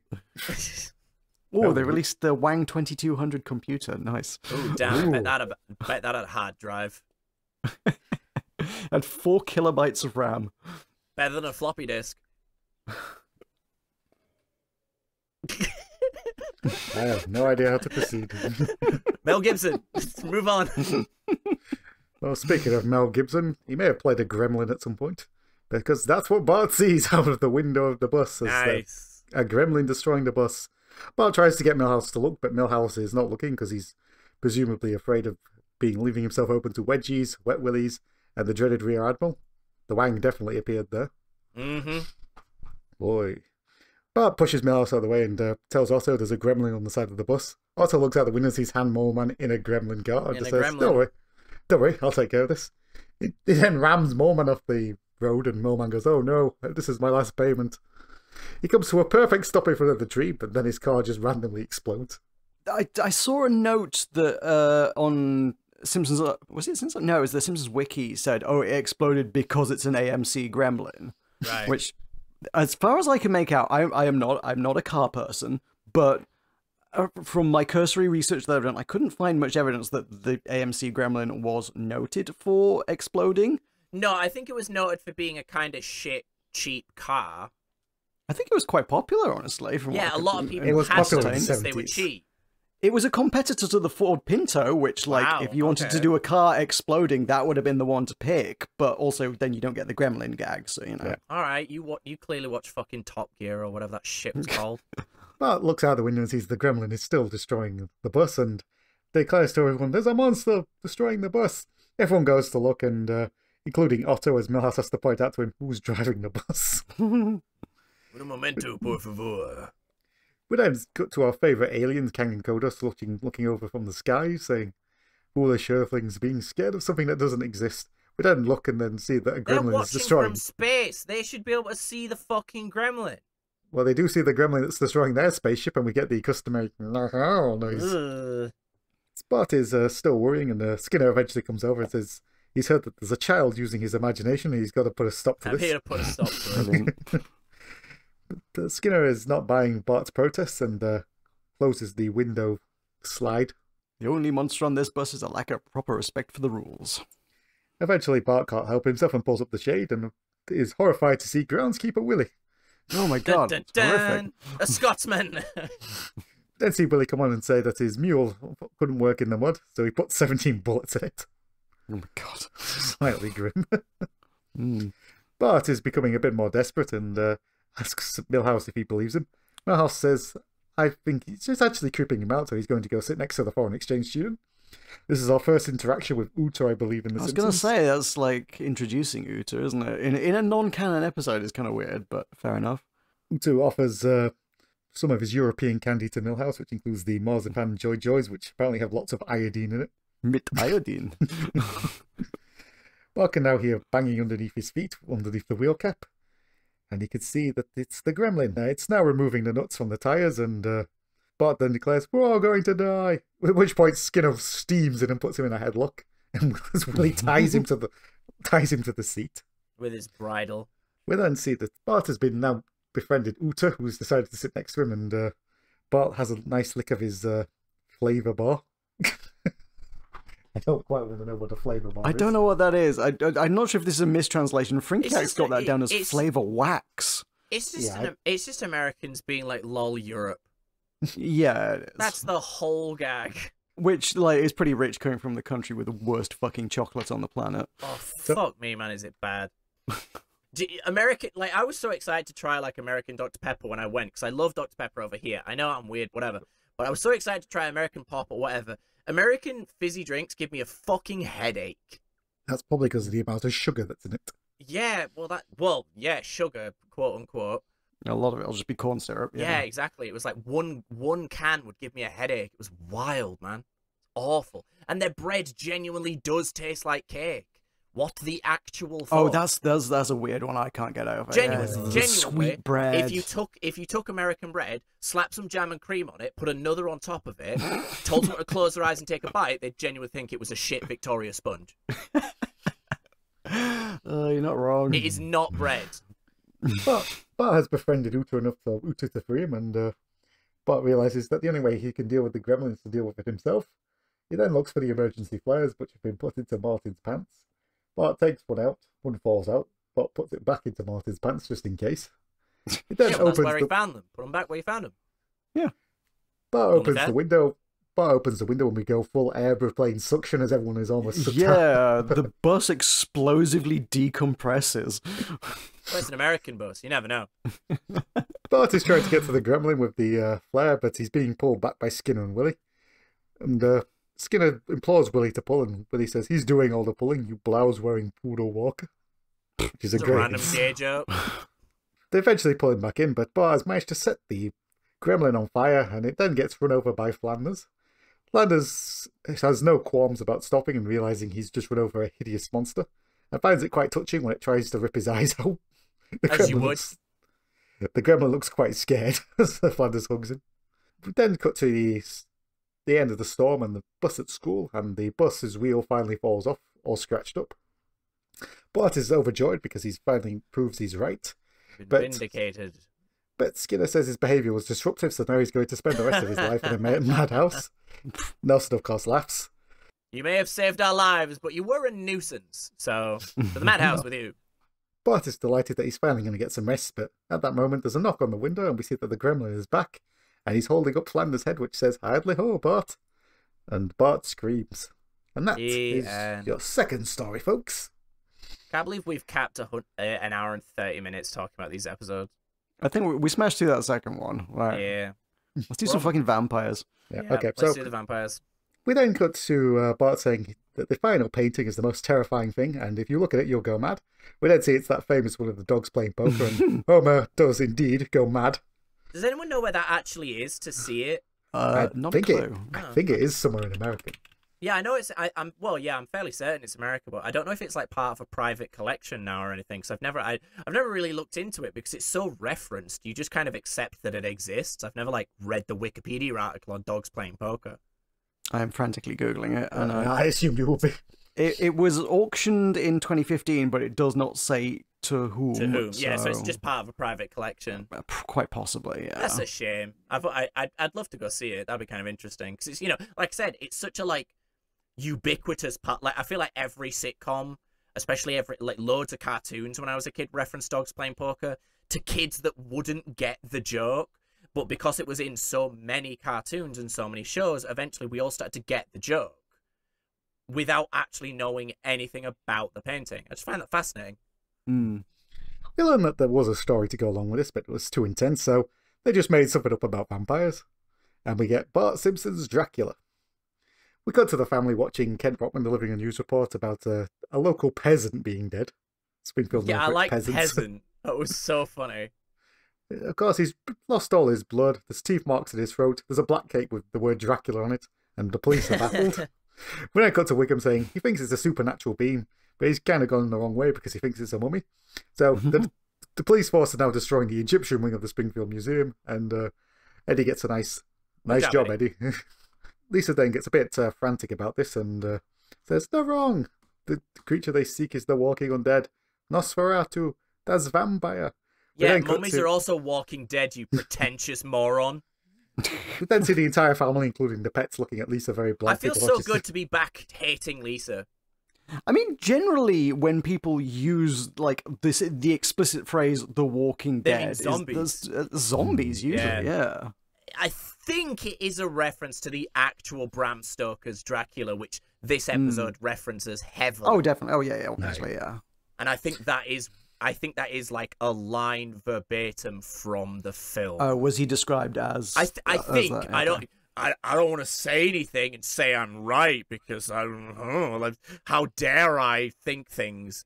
But I have not read Dracula because I'm uncultured, so I don't know. I keep meaning to. I've read Frankenstein. That was really moving. And also A Curious Case of Dr. Jekyll and Mr. Hyde. That was amazing. I really enjoyed that. Fully recommend reading it. It's an amazing story. Homer dismisses Lisa's theories, saying vampires are make-believe like elves, gremlins, and Eskimos. Oh my God. And then we get the unrelated story of Mr. Burns has bought the Springfield Blood Bank. We then see Burns saying, oh, he's very excited about the deal as he notices that he's got some blood on his face, and then immediately eats it and goes, precious blood. Homer's impressed because it's a business deal. Yeah, he's like, business deal.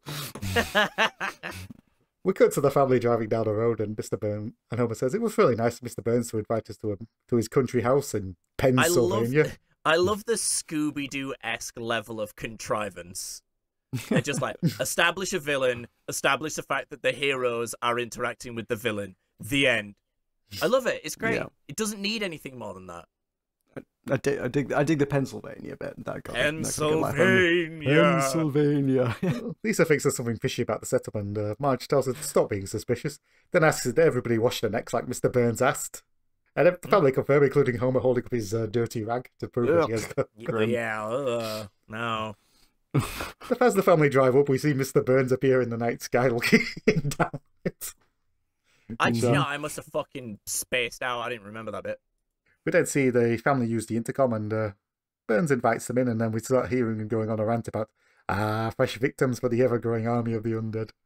Then Smithers has to point out, you've got to let go of the button. And Burns goes, son of a bitch. Son of a bitch.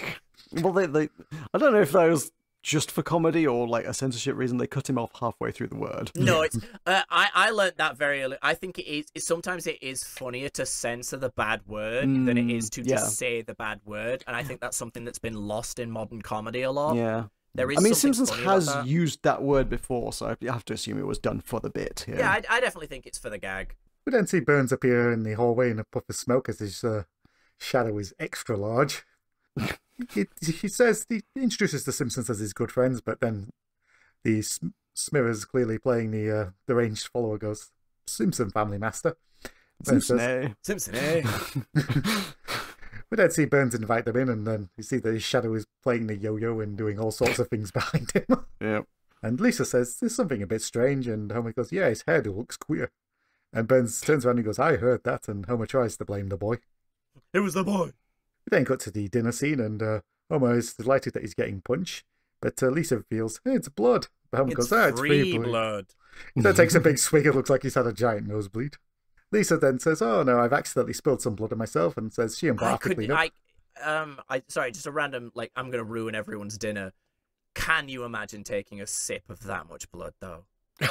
Grim. I mean, we're all Northern English lads. We all grew up. We've all tasted our own blood when we scraped our knee or some shit. And if you deny it, you're lying. Remember that taste, and then imagine a glass of it. Yeah. No, thank you. I genuinely think I would vomit. Bart says he hasn't got any blood in him, and Lisa just wipes a handful of blood on his face. Yep. As they're walking down the corridor, Bart says, "I'm not going to find Burns' secret lair." He then leans on the thing that reveals the washing machine. I would love my, like, just a random room that is secret, but it's just a room. It's not like a secret lair. It's just like an average room. Like, I just love my kitchen hidden. No one knows where my kitchen is. Yeah, I want a house where no one can find the kitchen. Only I know the location of where my microwave is. Lisa's about to give up, but then sees the big neon sign that says "Secret Vampire Room." No garlic. No garlic. They then come down the stairs to see the room full of coffins, and Bart says it's no different from the basement in Grandpa's rest home. Ooh, grim.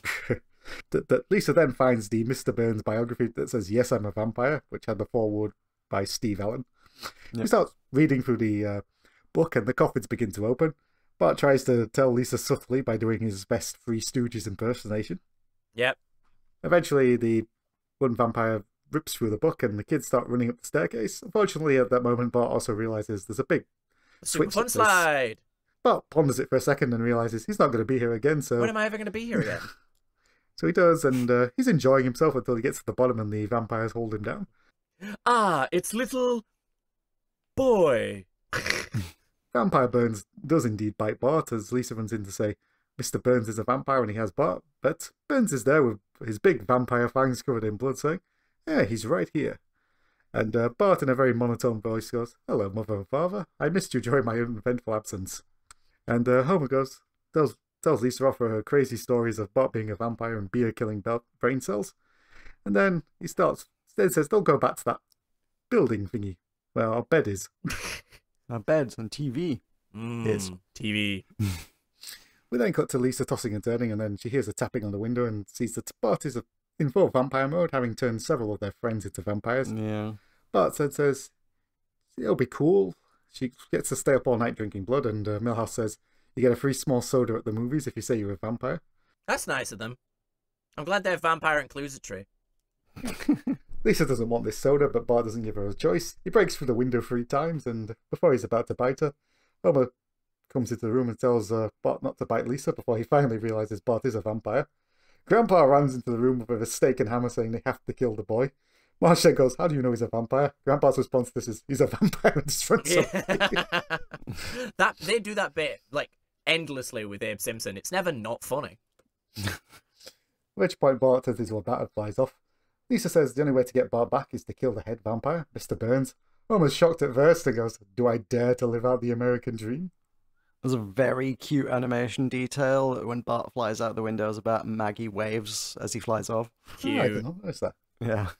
We then see the family walking down to the crypt, and Marge laments the fact they couldn't get a babysitter. Yeah, that was a weird line, to be honest, but I don't know if they just, like, felt some obligation to explain why everybody collectively, including Maggie, had to come explore the vampire mansion. I don't think it was trying to like explain it. I think it's more the sort of absurdity of, in these crisis situations, the reality would be, yeah, you still can't just leave the baby on their own. You'd still have to get a babysitter.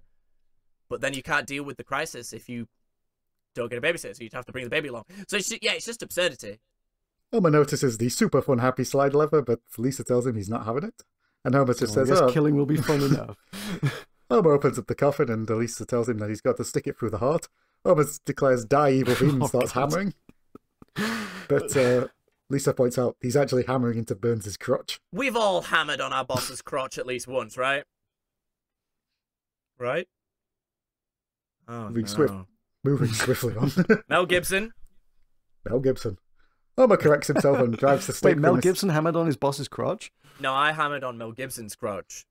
Wink. Mel Gibson's your boss? Wouldn't you like to know? That's one for the lawyers. Mr. Burns gets his stake driven through his heart and proceeds to turn to dust after a very exaggerated death scene. More like wax.